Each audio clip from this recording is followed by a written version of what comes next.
So, Tony, you must have read there in Ottawa that Trudeau was having a bad hair day and he took it out on Trump. They had a big fight over the phone.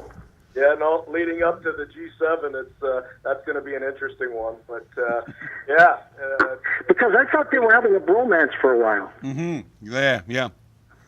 They did. You know what I'm saying?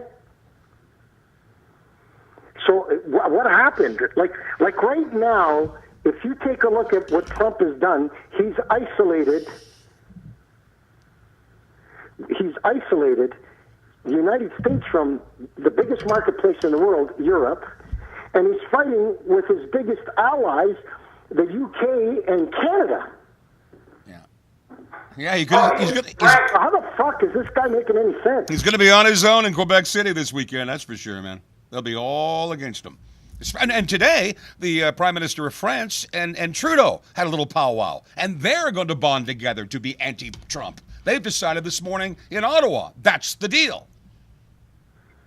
And what about Merkel? What about the other people coming in? Merkel's a big player in the world stage. Yep. And he does not like Merkel. No, he doesn't. He is a guy who likes good-looking people, which is an oxymoron because he's not good-looking.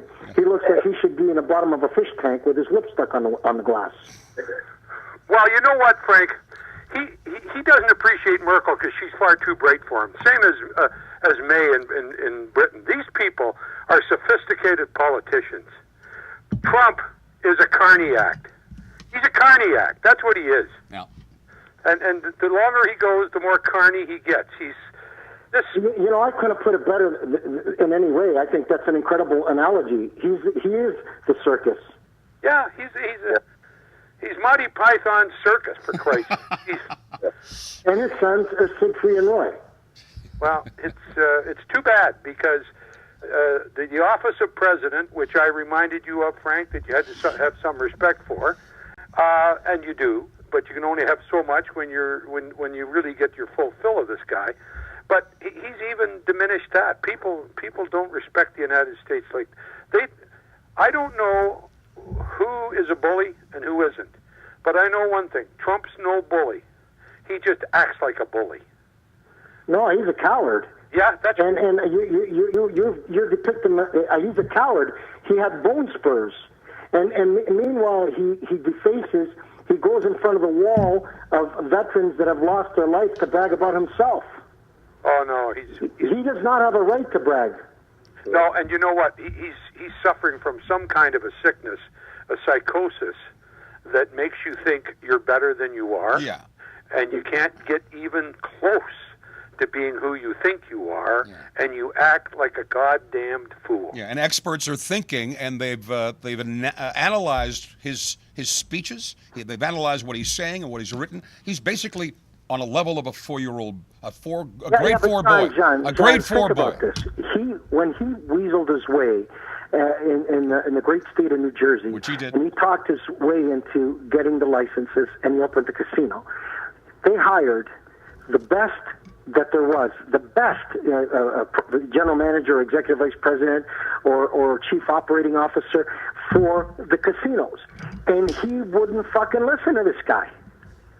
He wanted to do things his way. And you know what his way was? The wrong way.